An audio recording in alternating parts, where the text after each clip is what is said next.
Friends, آج کی ہماری اسٹوری کا عنوان ہے بے ایمانی کا پھل۔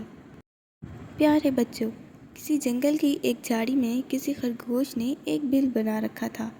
خرگوش اس بل سے نکل کر کھانے پینے کی تلاش میں باہر چلا گیا۔ لوٹ کر آیا تو اس نے دیکھا کہ ایک نیولا اس کے بل میں بیٹھا ہوا ہے۔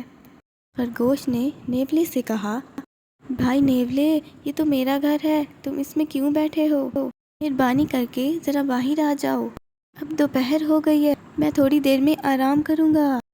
نیولے نے غصے سے جواب دیا، تم مجھے باہر نکالنے والے کون ہو؟ جاؤ اور جو تمہارا جی کرے وہ کرو، میں تو ہرگز باہر نہیں نکلوں گا۔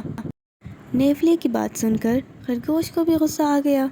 وہ بگڑ کر بولا، ارے بھائی، یہ میرا گھر ہے، تم اس میں نہیں رہ سکتے۔ نیولا بولا، اچھا تو چلو پھر لومڑی کے پاس چلتے ہیں، جو فیصلہ لومڑی کر دے گی اسے ہم دونوں مان لیں گے۔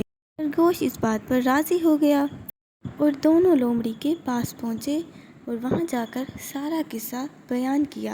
لومڑی نے کہا، میں ذرا اونچا سنتی ہوں، زور سے بات کرو اور جو کچھ کہنا چاہتے ہو ذرا پاس آ کر کرو۔ ہاں بالکل پاس آ کر۔ نیولا اور خرگوش دونوں غصے میں تو تھے ہی، لومڑی کے پاس جا کر بیٹھ گئے۔ جیسے ہی وہ لومڑی کے پاس گئے، لومڑی جھٹ سے ان پر جھپٹ پڑی۔ خرگوش تو 1 منٹ میں نگاہوں سے اوجھل ہو گیا، مگر نیولا وہ نہ بھاگ سکا اور لومڑی نے اسے اپنا لقمہ بنا لیا۔ اس طرح نیولے کو بلا وجہ کسی کا مال ہتھیانے کی سزا مل گئی۔